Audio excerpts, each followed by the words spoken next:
Bienvenue sur Only Up to You, un podcast de développement personnel, professionnel et spirituel, où toutes les semaines nous abordons des sujets de la vraie vie, avec à la clé des conseils, des exemples, des outils. Tout ça avec beaucoup de franchise et une pointe d'humour. Je m'appelle Jennifer Pitchy, je suis psychologue, maître praticienne en hypnose ericksonienne et coach de vie certifié. Et bonjour à tous, j'espère que vous allez bien. Alors cette semaine, nous accueillons Betty Cherezek, que j'ai rencontrée aussi via les réseaux sociaux. Elle habite à Lille, elle est psychologue et elle a plusieurs cordes à son arc.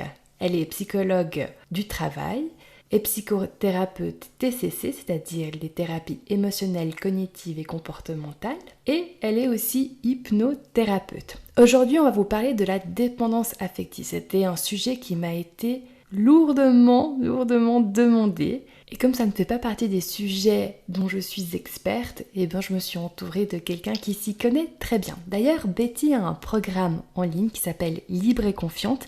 Elle l'a peut-être changé de nom entre-temps, j'en suis pas sûre. Vous avez toutes ces informations à la fin de l'épisode et aussi en note de podcast. Je rappelle aussi que cette année, j'ai à cœur de faire grandir ce podcast. Et vous savez que le meilleur moyen de me soutenir, c'est de le partager via vos propres réseaux et aussi de mettre un commentaire et une évaluation sur Apple Podcast. Et en échange, chaque semaine, je choisis le commentaire de la semaine et cette personne se voit offrir soit une séance de pantanalogie ou bien 30% sur le programme d'auto-coaching qui va reprendre fin février. La 4e volée démarre. Si vous êtes intéressé, si vous avez envie d'investir sur vous et vous dire ok, là je vais prendre 3 mois avant l'été pour vraiment me reconnecter à moi-même, mieux me comprendre, développer des nouveaux outils, venez. Aujourd'hui, je remercie Petite Fée qui m'a écrit. C'est vraiment un podcast riche en bons conseils et il permet également de se poser les bonnes questions sur beaucoup de choses, d'en apprendre énormément sur soi-même, sur nos relations aux autres et tout un tas d'infos vraiment utiles. Il est vraiment très bien fait et pensé. Merci Petite Fée. Alors, si tu veux avoir ton petit cadeau, tu fais une capture d'écran, tu me l'envoies par message, email ou bien sur Instagram et après on s'arrange entre nous pour ton cadeau. Sans plus attendre, je vous invite à vous installer confortablement, à ouvrir grand vos oreilles et votre cœur pour ce nouvel épisode. Et bonjour à tous, salut Betty, merci infiniment d'être ici depuis le nord de la France. J'arrive jamais à me rappeler où c'est. Lille, bonjour Lille. Jen. Bonjour. Alors aujourd'hui, on va parler de la dépendance affective. Et ma première question pour toi, est-ce que le terme de dépendance affective a sa place dans ta pratique en thérapie ou bien est-ce un terme populaire qui cache en fait différentes choses, différentes dynamiques? Et oui, et c'est intéressant et je suis très contente de venir parler de ça avec toi aujourd'hui, Jen, et avec vous qui nous écoutez. Parce que c'est vrai que dans ma pratique, donc, que ce soit en libéral ou dans les accompagnements que je propose en ligne, c'est un terme qui revient souvent, que tout le monde utilise un petit peu. Puis en fait, on va casser un peu le mythe aujourd'hui, j'espère. Je sais peut-être pas beau comment je vais le dire, mais pour moi, c'est un peu un fourre-tout dans lequel on pourrait mettre tellement de choses. En tout cas, la dépendance affective, la dépendance émotionnelle, elle peut s'expliquer de bien des manières. Et notamment, on pourrait mettre tellement de choses dedans. Elle peut provenir d'un manque de confiance en soi, elle peut venir d'un trouble anxieux, hem, elle peut venir, ça peut être une certaine forme d'addiction et on peut aussi parfois faire, l'amalgame avec le trouble de personnalité dépendante, par exemple, qui on rappelle, nous psychologues, on travaille avec, un manuel diagnostique qui s'appelle le DSM et donc la personnalité dépendante, par exemple, fait partie des critères diagnostiques. La dépendance émotionnelle ou affective, on va avoir plus de mal, je trouve, à la définir et en tout cas, ça colle un peu une étiquette souvent. Je ne sais pas toi dans ta pratique, Jen, mais moi, c'est vrai que souvent, j'ai des personnes qui arrivent en me disant, «J'ai peur de l'abandon» ou «Je suis affectif» et cetera, sans savoir ce qui se cache derrière et souvent, ce qui se cache derrière, c'est toutes ces choses que je viens de nommer qu'on va Ouais. venir, détricoter. On va venir comprendre, de quoi a besoin la personne. Parce que finalement, la dépendance affective, c'est un besoin qui est peut-être pas comblé, besoin d'amour, besoin de Mhm. reconnaissance, besoin d'avoir un feedback positif, hein, parce qu'on peut être très vite addict à ce feedback positif. On peut en avoir besoin pour se construire et on verra tout à l'heure que ça a été le cas il y a bien des années. On avait besoin de cette Ouais, reconnaissance-là pour survivre. ouais. Et du coup, voilà, on va pouvoir mettre plein de choses dedans. Oui, pouvoir mettre plein de petits points de lumière pour éclaircir un petit peu ce sujet qui est effectivement, je partage aussi ton avis, c'est un petit peu un fourre-tout. C'est quand on vient me parler, oui, j'ai une dépendance affective, etc. Bon, moi, je fais pas de la psychothérapie comme toi, mais au début, la première fois qu'on m'a parlé de dépendance affective, j'étais un peu perplexe. Je suis même allée chercher les livres de DSM pour aller un petit peu revoir en psychopatho. Je disais, ah, mais j'ai jamais vu ça, de quoi est-ce qu'il me parle? Et je pense que c'est un terme qui a été popularisé. Heureusement, d'un côté, parce que comme ça permet aussi d'ouvrir en fait la conversation sur d'autres choses qui se passent, mais qui du coup portent beaucoup à confusion et beaucoup de personnes croient qu'elles ont un manque de confiance en elles parce qu'elles ont une dépendance affective ou qu'elles ont un problème de reconnaissance parce qu'elles ont une dépendance affective, alors que je pense que, tu me dis hein, si je me trompe, c'est plutôt l'inverse. Ouais, mais c'est le problème de l'œuf et de la poule, en fait, hein. Oui. Qu'est-ce qui a commencé? Qu'est-ce qui a causé quoi? Et c'est pour ça que le travail d'analyse en psychothérapie, donc moi je pratique les thérapies émotionnelles, cognitives et comportementales et l'hypnose.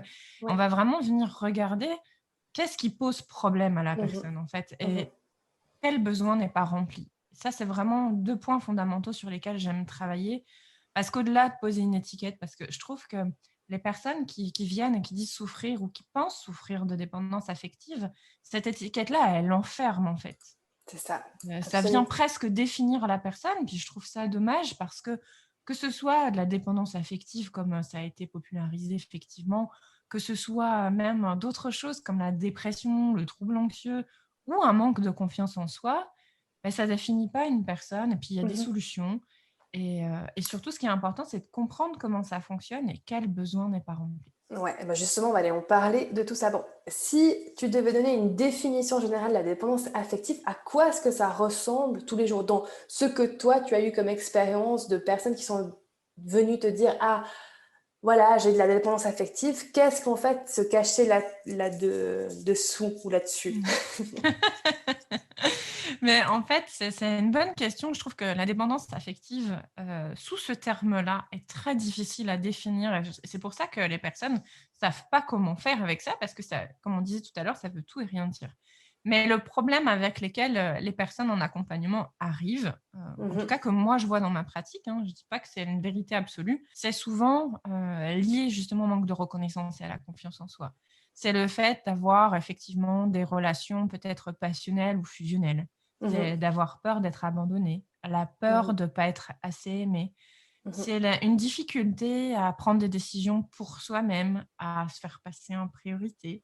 Mhm. C'est essayer parfois aussi pour certaines personnes de tout faire pour être aimé, quitte à voilà, si je prends un exemple, ça pourrait être une personne, qui a la croyance, on parlera des croyances limitantes tout à l'heure, j'espère, qui a la croyance que, dans sa vie, elle ne peut pas, réussir à traverser les épreuves de la vie toute seule et qu'elle a forcément besoin de quelqu'un et donc forcément, quand on a cette croyance, cette pensée-là, eh bien, on va se comporter d'une certaine manière et on va avoir tendance à se dire: «Bon, ben, comme je ne peux pas m'en sortir seule dans la vie parce que je ne suis pas assez ci ou assez ça, assez intelligente, assez forte, nanana», eh bien, en fait, on va avoir tendance à se comporter, par exemple, dans cet exemple-là, Mhm. si, j'ai un conjoint, un copain, une copine, enfin, un ou une partenaire, je vais tout faire pour que ce partenaire-là soit heureux et surtout s'en aille pas Mhm. et le garder auprès de soi parce que, je pense que dans la vie, je peux pas avancer seule.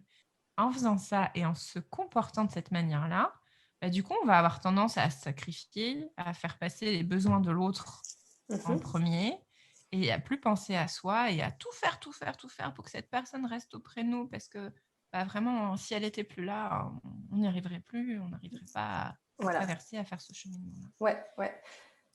Moi, j'ai et du aussi coup remarqué le côté ouais, plutôt de rester en fait dans une relation qui mmh, ne va pas parce que ouais, la peur d'être seule. la peur d'être seule, voilà, la Mmh. peur de de jamais trouver quelqu'un d'autre qui pourrait. Il y a aussi, voilà, enfin, effectivement, l'aspect de l'estime de soi, aussi de la confiance en soi, elles sont assez Est-ce généralement. que je suis aimable? Est-ce que je Mhm, suis valable? Est-ce mhm. que quelqu'un d'autre va m'aimer? Ouais. Est-ce que je mérite cet amour-là? Mais du coup, d'où vient en fait la dépendance affective enfin, donc comment on en parle là? Parce que bien sûr, c'est assez vaste, mais Hmm. quels sont les facteurs qui font que ben, une personne, elle va avoir plus ou moins cette difficulté à être indépendante émotionnellement? Il y a d'ailleurs une question de la part des auditeurs là-dessus. On reviendra là-dessus, mais d'où ça vient pour toi? Quels sont les... Bon, ça vient pas d'un seul endroit, on est d'accord, Ouais, il y a peut-être clairement. plusieurs choses, mais en gros, quelles sont les, euh, Les causes possibles. les causes possibles? Voilà. Alors, pour commencer, j'aimerais bien raconter une petite histoire parce que pour les personnes qui me connaissent, Ouais, elles savent que j'aime bien raconter des histoires. Et puis, alors si vous ne me raconte. connaissez pas, vous allez découvrir. J'aimerais bien on se remette là quelques instants. Il y a des milliers d'années, au temps de la préhistoire. Et je peux vous dire que déjà, en termes de manque de reconnaissance et de besoin d'être reconnu par l'autre et aimé par l'autre, bah, Mhm, ça commence déjà il y a très très longtemps. Et en fait, on porte ça dans nos gènes. Je vais vous expliquer pourquoi. En fait, il faut se dire qu'à cette époque-là, au moment de la préhistoire, hein, là, il y a très très longtemps, qu'est-ce qui se passait? On était face à des dangers, c'est-à-dire que tu sortais de ta grotte, tu pouvais te faire bouffer par je ne sais pas quel animal féroce. mhm, Tu avais besoin des autres pour survivre, pour te mhm. nourrir, pour aller chasser, faire la cueillette, toutes ces choses-là. Te C'était protéger, de soutenir, ouais.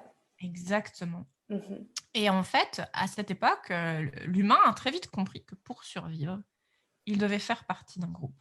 mhm, Un groupe de pairs, d'autres humains, et que sans ce partage et cette reconnaissance comme faisant partie de ce groupe, en étant apprécié de ce groupe, bah, l'humain était seul et donc il mettait en péril sa survie. mhm. Alors évidemment, aujourd'hui, les dangers sont plus les mêmes, hein. Normalement, on sort de notre maison, on ne se fait pas bouffer par une grosse bête. Mais il n'empêche que ça a vraiment été ancré dans nos mécanismes de protection. Ouais. C'est vraiment inscrit dans nos gènes. Mhm, Ça, bon, il y a plein d'études scientifiques qui peuvent vous le montrer, mais ce ouais. n'est pas le but aujourd'hui d'aller là-dessus.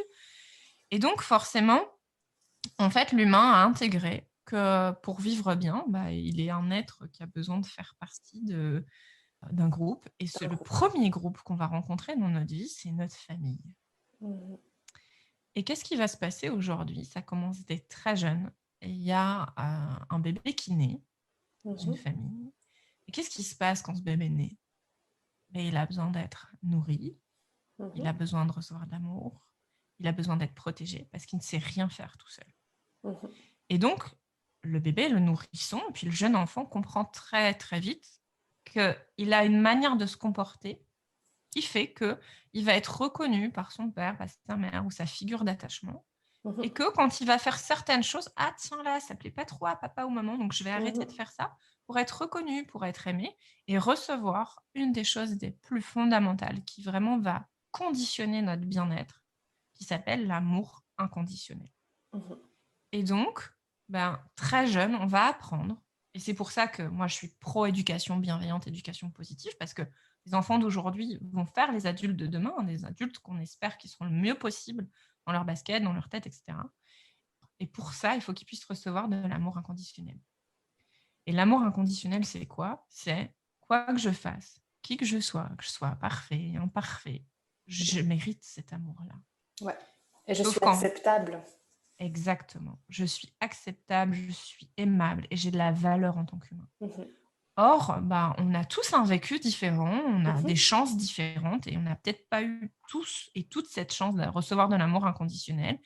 Et parfois, même par stratégie d'adaptation, ben, on a appris déjà étant très jeune que si je me comportais de telle manière, c'était pas acceptable, c'était pas valable. Donc, et ça, je ne sais pas si tu le vois beaucoup en accompagnement, mais moi, oui, c'est par exemple, montrer mes émotions. Oh là là, surtout pas. Il faut que je me coupe. Il faut ouais. pas que je dise si je vais pas bien. J'ai pas le droit de ne pas être forte. Je peux pas me montrer vulnérable. Mhm, Et mhm, donc, c'est une sorte de conditionnement qui fait que j'attends le regard de l'autre pour voir si je suis reconnue, aimée, mhm. valable. Parce qu'on se construit aussi à travers le regard de l'autre. Et surtout Exactement. au tout début, il y a tout Ouais, un... Enfin, il y avait plein d'études, mais là, ça remonte à la psychologie de l'enfant. Ouh là là, c'est ça remonte. ça. La Mais théorie de l'attachement. il y avait la théorie de l'attachement, mais il y avait tout aussi l'importance du regard, en fait. Le Mm, contact visuel. exactement. Parce qu'il y a quelque chose de très important, et c'est pas pour rien aussi qu'on a une société qui est tellement obnubilée par l'image. Et le C'est-à-dire, toucher aussi. oui, Les bébés qui sont hospitalisés, qui sont privés de leurs parents, qui reçoivent pas de câlins, font une dépression. oui, c'est Bowlby, non? Bowlby, c'était la théorie de l'attachement, mais sur cette étude-là, je ne saurais pas te dire. Enfin bref, on arrête. On va pas entrer dans notre petit truc. Psycho. Voilà, on évite. Mais pour rebondir sur qu'est-ce que moi je vois dans ma pratique, moi je vais peut-être, grosso modo, on parle des mêmes choses mais avec différents termes. J'ai parlé beaucoup du contrat de famille, c'est-à-dire on va aller Mhm. esquiver quel était le contrat de famille, qui est en gros quelles sont les règles implicites Oui. à intégrer, mais Internalisé. internaliser complètement et de manière totalement inconsciente de qu'est-ce qui est OK, qu'est-ce qui n'est pas OK, qu'est-ce que j'ai le droit de Ouais. faire, qu'est-ce que j'ai pas le droit de faire. Et là, c'est assez intéressant parce qu'on va chercher des programmes. Et puis, il y a tout l'aspect épigénétique ou psychogénéalogie où j'adore, en fait, c'est les rares moments où je rentre dans le passé de la personne.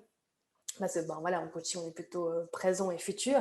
Mhm. Mais des fois, en fait, pour avancer, il y a certains mécanismes qui reviennent. Et là, ça Mhm. peut être intéressant d'aller identifier qu'est-ce qui s'est passé ou quelle est la mécanique de tout ça. Ouais.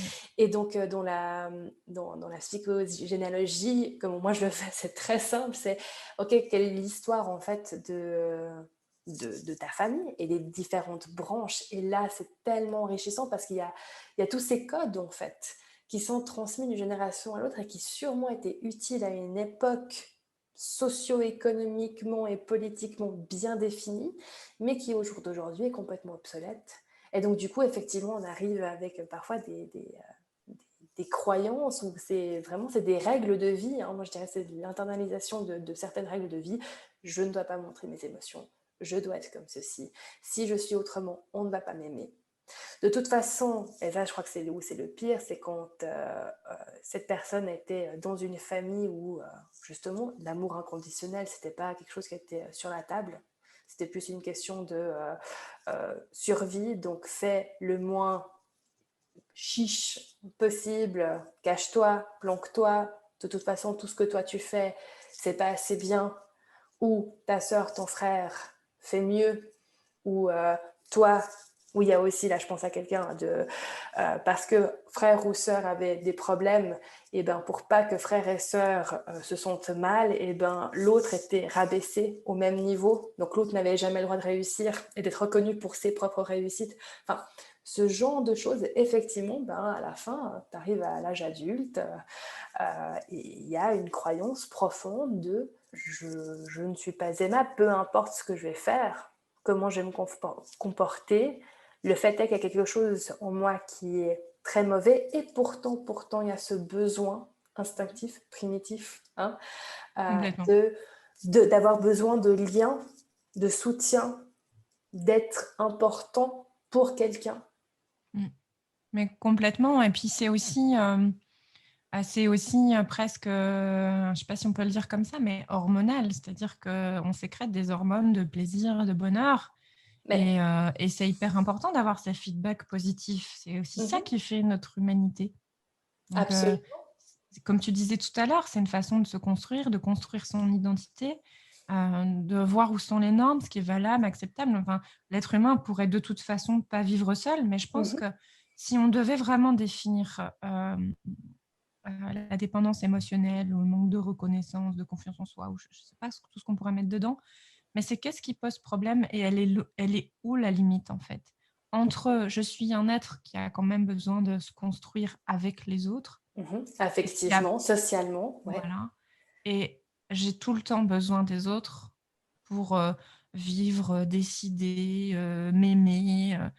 S'il y a cette notion de toujours, comme quand il y a la notion de jamais, ce sont ces extrêmes-là où on va se dire, mais finalement, est-ce que ça me pose problème dans ma vie de tous les jours, dans mes relations avec mon amoureux, mon amoureuse, dans mes relations de travail, dans mes relations familiales? Et c'est ce que tu disais tout à l'heure, quand il y a des je dois ou il faut, c'est là où on va aller prêter attention justement. Et c'est cette question d'équilibre. Je veux dire, bien sûr qu'on a tous besoin d'amour. Bien sûr qu'on a tous besoin d'amour inconditionnel. Et puis c'est ça qui fait qu'aussi on va bien et qu'on a confiance en soi. Mhm. De Et puis, l'avoir reçu de l'extérieur. Le truc, c'est que c'est important de l'avoir de l'extérieur parce qu'on ne peut pas vivre seul. Mais comment être sûr d'aller bien, c'est d'apprendre à créer ça de l'intérieur. mhm. Cet amour inconditionnel de soi. Ouais. C'est pouvoir prendre ce que j'ai pu vivre à l'extérieur et l'internaliser, l'intérioriser, et que ça devienne en fait un moteur qui est indépendant. Et l'indépendance émotionnelle, c'est pas genre devenir asocial, on devient tous des ermites, etc. Complètement. C'est de pouvoir avoir au contraire des relations qui sont d'une autre qualité, qui sont saines, mais aussi de pouvoir se dire, ok, si je dois prendre une décision difficile, qui est de l'ordre de me séparer de mon groupe, de ma famille, de ma partenaire, Ou de mon travail. ou de mon travail, parce que je sais que c'est ce qui est le mieux pour moi et qu'en restant là-dedans, en fait, j'arrive pas à m'épanouir. Je suis dans un jeu perpétuel de sacrifice, de malaise, de tension intérieure, etc.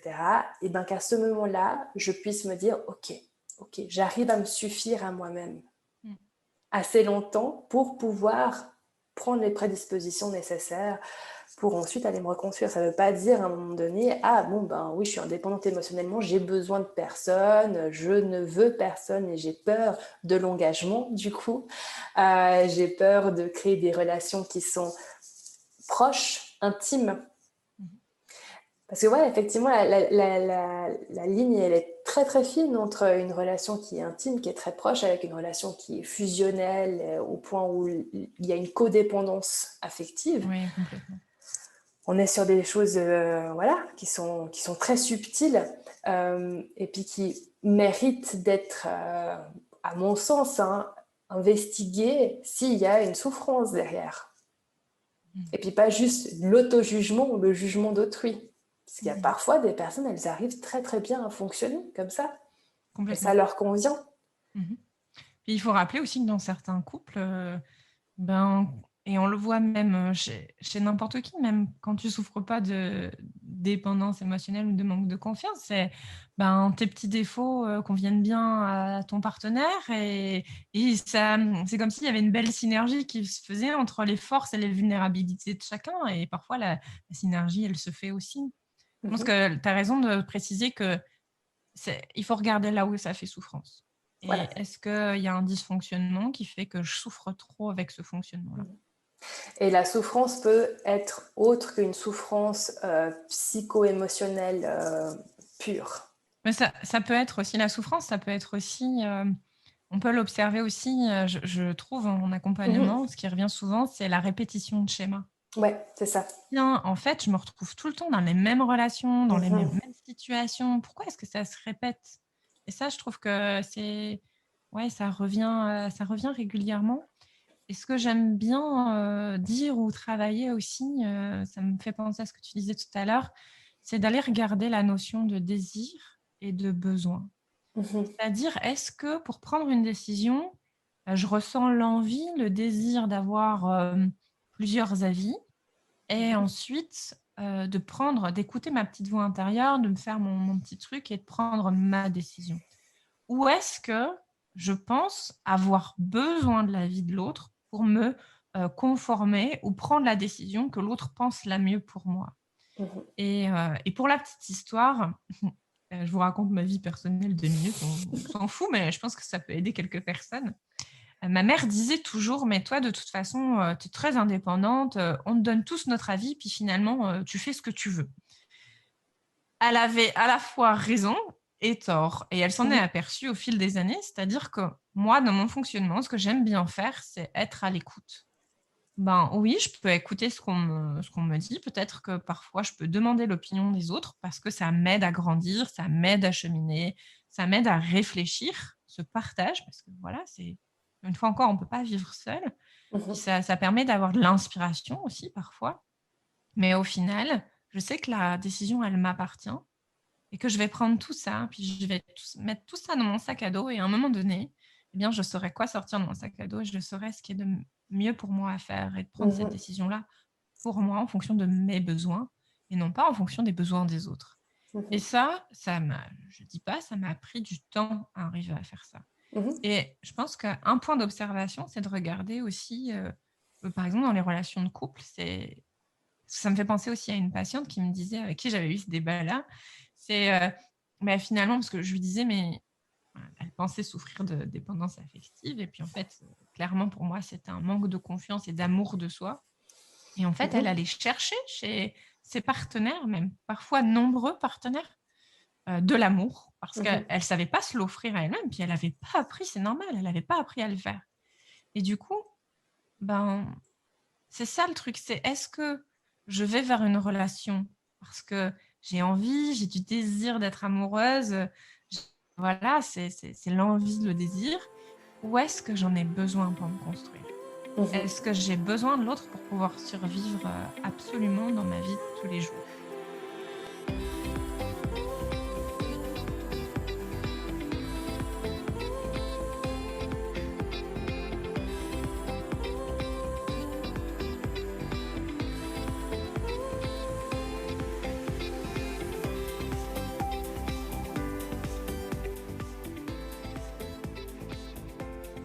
On a besoin d'une autre personne pour faire. Enfin, il y a des choses où même on a envie d'avoir Bien sûr, besoin d'une autre personne. Et ça, c'est OK, c'est bien sûr, complètement sain. complètement. Mais c'est cette notion de est-ce que mon individualité et la valeur que je me porte à mon individualité est tributaire Mais oui. des signes de reconnaissance, Mmh. d'affection des autres. Et aussi pour rebondir sur ta petite histoire j'écoutais en fait les opinions, les avis des autres, je prenais, puis à la fin j'en arrivais avec ma propre conclusion.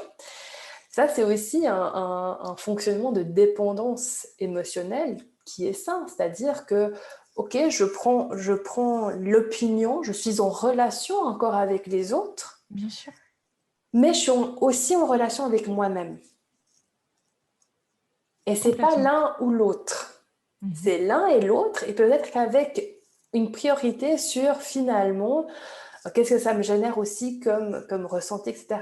Mais cette nuance, elle est hyper importante parce qu'il y avait justement une auditrice, et on va gentiment aller sur les questions des auditeurs qui euh, ose la question sur l'illusion de l'indépendance affective justement cette dépendance affective. On en a parlé un petit peu de faire attention, de ne pas confondre en fait indépendance affective avec cette illusion de vivre complètement seul, sans besoin de qui que ce soit, puis de pouvoir s'épanouir de cette manière-là. Je pense qu'à mon sens, et puis aussi au tien, puis d'ailleurs il y a pas mal d'études, dont une notamment de Harvard, qui a bien mis cela en avant.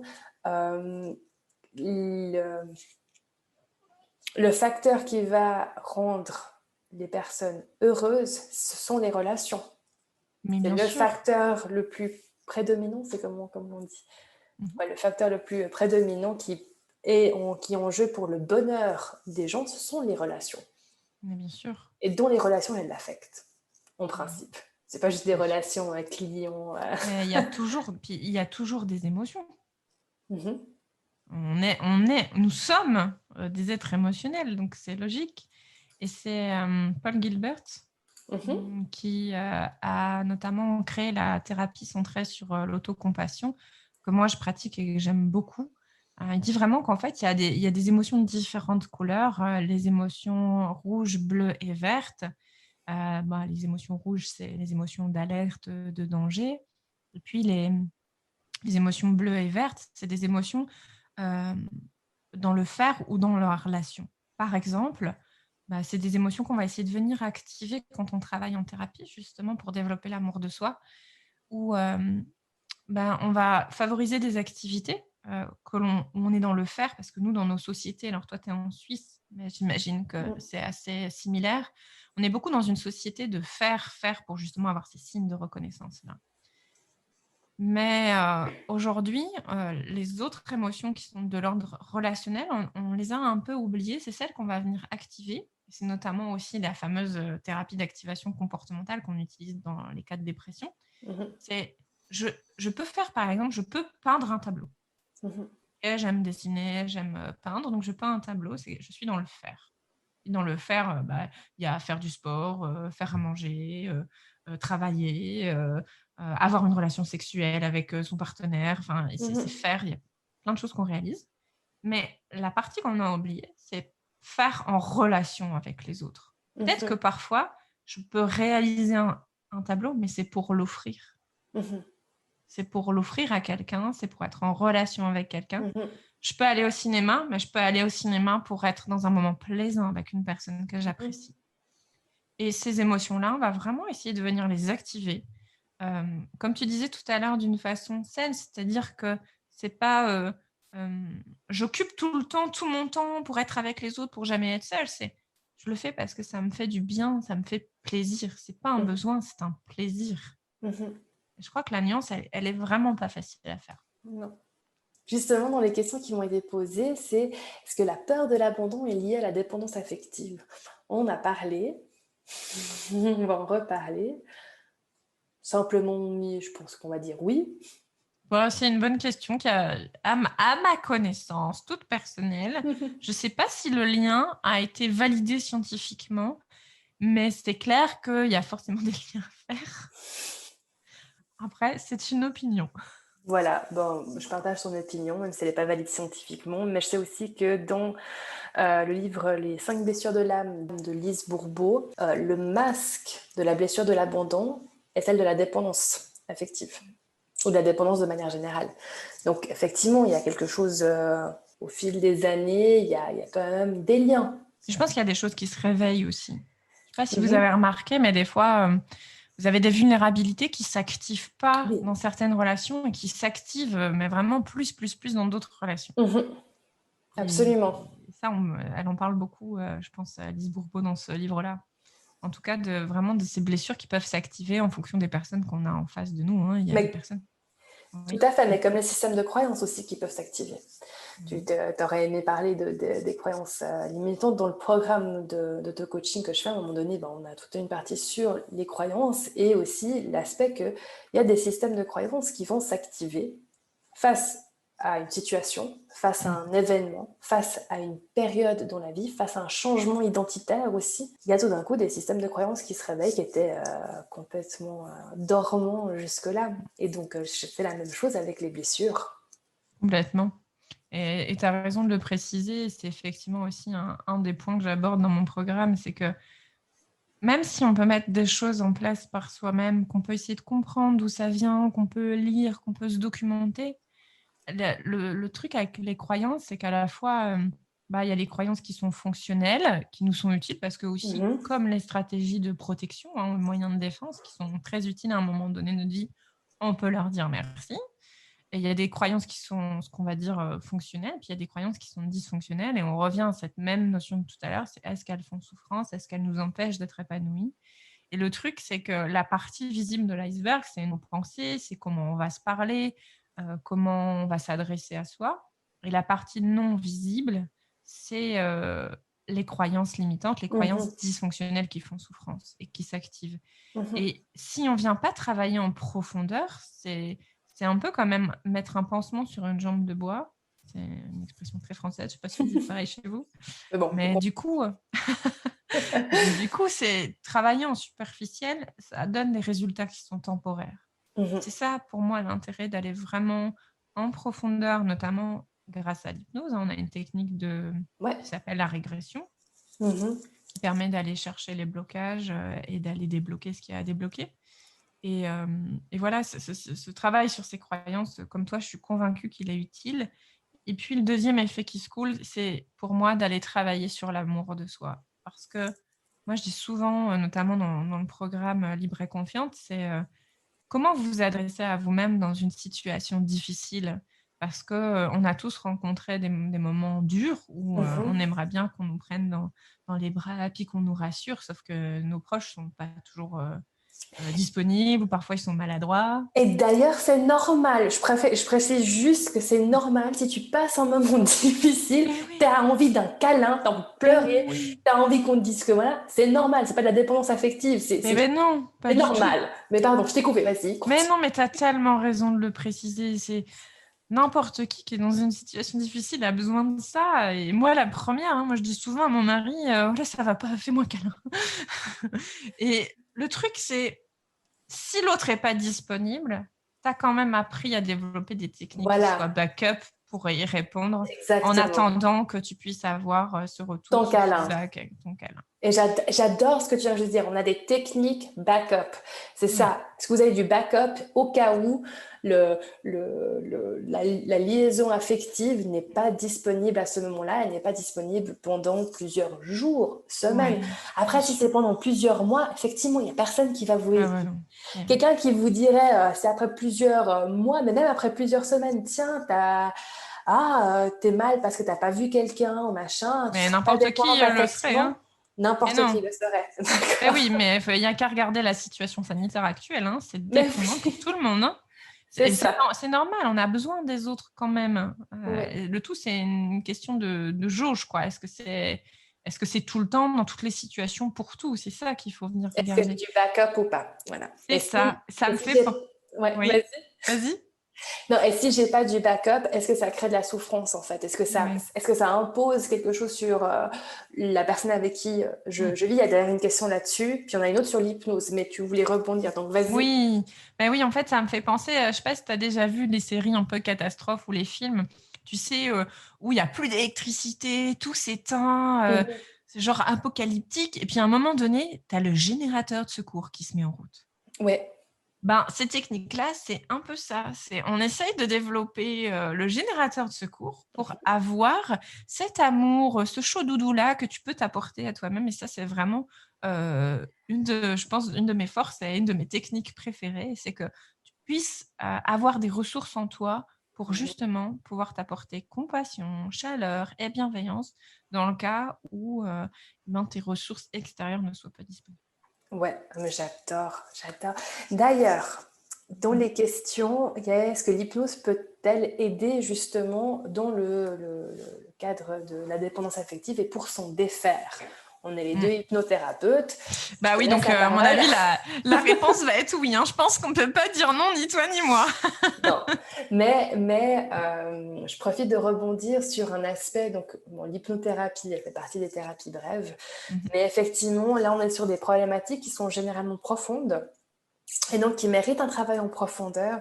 Et du coup, même si on est dans des thérapies brèves, c'est quand même un travail de plusieurs mois, dans mon expérience, peut-être parfois même proche d'une année, mais pas à se voir toutes les semaines. Je ne sais pas comment toi c'est de ton côté, mais il y a quelque chose de... Il faut donner du temps à ça parce que comme c'est des choses qui sont très subtiles, il faut aussi laisser au temps ce que seul le temps peut faire, c'est-à-dire de faire révéler, de faire émerger d'autres structures. Oui, et puis d'autres ressources. Et d'autres ressources aussi, puis que ça se construit. Et puis on construit en fait sur deux phases. En tout cas, on a une approche similaire. C'est d'ailleurs pour ça que tu es aussi sur le podcast, Betty. Mais moi je construis, à chaque fois qu'on est en train de rééquilibrer quelque chose qui fait souffrir, on est aussi en train de construire les ressources à côté pour qu'on puisse transitionner. Vouloir juste guérir sa blessure ou sa dépendance affective, pouvoir dire ça vient de là, etc. Mais derrière, pas avoir, si vous voulez, la prochaine étape, les prochaines ressources pour avancer, en fait, c'est un non-sens. Et à ce niveau-là, personnellement, ce n'est qu'un avis personnel et pas du tout scientifique. Je pense que l'hypnose, elle offre vraiment beaucoup d'outils. Mais au contraire, il y a une étude, et du coup, c'est hyper intéressant que tu le soulèves. Alors, j'ai pas de référence, excusez-moi, mais pas concernant l'hypnose, mais concernant l'expérimentation. Ça, c'est vraiment un de mes chevals de bataille. C'est-à-dire que tu peux comprendre d'où ça vient, tu peux comprendre les causes, comprendre comment ça fonctionne, pourquoi ça fait souffrance, etc. Si tu ne mets pas en place des alternatives, des actions concrètes ça changera pas. Rien. Il va falloir, voilà, et comme tu disais, les stratégies d'adaptation, les alternatives comportementales notamment qu'on va mettre en place, eh bien, elles prennent du temps à se construire. Vous prenez un bébé, est-ce qu'il a appris à marcher en 2 jours? Non. Et si la première fois qu'il avait essayé et il s'était cassé la gueule et qu'il se disait: «Non, je suis vraiment très nul, du coup, j'essaye plus de marcher». Vous imaginez, on marcherait tous à 4 pattes. Non, et puis même pour l'entourage, à aucun moment est-ce que l'entourage, quand il est en train de voir un bébé apprendre à marcher, peu importe le temps que ça prend, va se dire: «Ah là là, je ne sais pas s'il en est capable, au secours, attention!» Enfin, à moins que, bien sûr, il y ait des problématiques. C'est ça, en dehors de problématiques, physiques, physiologiques ou motrices, tous les enfants ont marché un jour. Et Et voilà, peu importe le temps que ça prend, vous allez y arriver. Il y a des exact. choses à mettre en place qui sont spécifiques, il y a des outils pour ça, il y a des techniques et mais comme le dit Jen, il y a aussi, le temps au temps. C'est Ce ça. serait comme, vouloir, se marier avec la personne que tu viens de rencontrer et avoir comment dire? Une complicité, de 20 ans au bout de 2 jours. Alors vous allez me dire: «Il y a le coup de foudre et cetera», mais la passion et le coup de foudre ne sont pas durables. À bout d'un moment, vous allez passer à autre chose. Voilà. Et puis Peut-être avec la même personne ou pas, j'en sais rien, une mais complicité de 20 ans, c'est autre chose, hein. oui, mais complètement. Donc ça prend du temps à se construire et c'est normal que ça prenne du temps, même si on a des thérapies brèves et ben, une étape à la fois et surtout, je pense, les petits pas ont de l'importance. Moi, je travaille beaucoup dans le programme avec, une image que j'aime bien. C'est si on imagine une échelle et puis tu pars d'un point de départ, c'est-à-dire bon, bah, voilà, tu es devant ton échelle, puis tu veux grimper, tu veux t'élever, tu veux avancer et arriver en haut de l'échelle. Combien de barreaux tu fous à ton échelle? Est-ce que tu en mets 2 ou tu en mets 10? Mmh. Et laquelle des 2 ce sera la plus facile à grimper Ah justement? mais clairement, j'adore, et justement de faire les choses étape par étape, pas par pas, petit pas. C'est d'ailleurs en fait ce que j'ai dans mon alliance. C'est le truc qu'on dit avec Gianni à chaque fois, c'est step, step, un pas après l'autre. Et ouais, Et super. complètement et ça se construit. Eh oui, bah moi j'en ai fini avec mes questions d'auditeurs. D'ailleurs, je OK. remercie les auditeurs. Je te remercie toi, Betty. Moi Parle-nous un aussi. petit peu en deux minutes, parce que je sais que tu dois partir. Je te remercie pour ton temps, mais de ton programme en ligne, Oui. Libre et Confiante. Mmh. Oui, bah, écoute, le programme, c'est mon deuxième bébé, hein, Ouais. après mon enfant, qui est né, cet été. Donc c'est un programme d'accompagnement en ligne, 100 en Ouais. ligne. En fait, c'est un programme multi-support, donc où vous trouvez des vidéos explicatives, des vidéos motivantes où j'explique justement, sur 4 axes, ce qu'est le manque de confiance en soi. Mhm, Donc il y a tout un aspect de compréhension, on va dire, un peu théorique, mais mhm. si vous me connaissez, vous savez que moi, j'aime beaucoup la pratique et Ouais. l'expérience. Je dis tout le temps que les médaillés olympiques n'ont pas gagné leur médaille en un seul entraînement. Donc, on pratique, on apprend, on répète et on s'entraîne.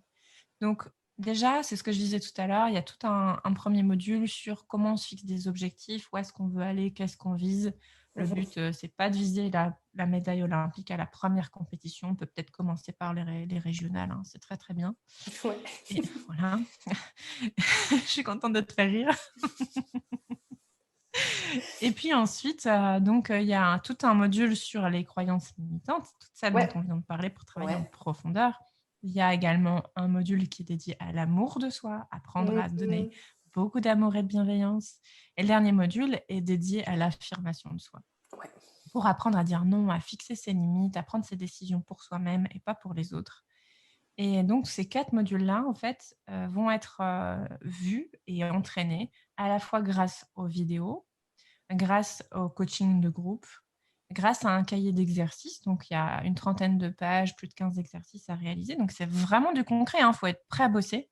Mhm. Et ensuite, il y a aussi un pack audio d'activation de conscience. Donc c'est un mélange d'hypnose et de méditation Ouais. pour permettre ce travail inconscient puisque votre inconscient travaille très, très bien pour vous, donc autant l'utiliser. C'est ça. Et donc, c'est un programme, sur 3 mois Mhm. et là, je suis très contente parce que la 1re session vient de se terminer et heu et voilà, je passe de femmes qui osaient même pas prendre, la parole en public. Je pense notamment à une des femmes qui a participé et le 1er coaching, Mhm. en ligne, Mhm. elle arrivait pas à allumer sa caméra. c'était trop dur pour elle. Elle avait une émotion très, très intense, c'était très anxiogène. Et bah, cette même femme m'a réalisé un témoignage vidéo qui est sur Instagram. Oh, waouh. Et genre hyper naturellement. Maintenant, elle dit à son mec de quoi elle a besoin. Elle dit non à ses collègues alors qu'elle se laissait bouffer concrètement. Elle se sacrifiait. C'était tout le temps celle qu'on appelait pour rendre service. Et du coup, elle a gagné beaucoup en confiance, en liberté. Puis elle se sent alignée juste avec ses propres valeurs, quoi. Ah, Donc ouais, c'est j'adore. ça le programme Libre et Confiante.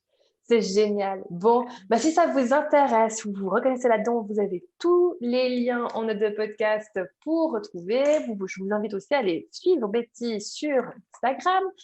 Et puis, comme d'habitude, on vous remercie pour votre écoute, votre fidélité, votre confiance. Des gros bisous, prenez soin de vous, il n'y a que vous qui puissiez le faire. Et puis, à la semaine prochaine. Et merci Jen, merci à tous pour votre écoute.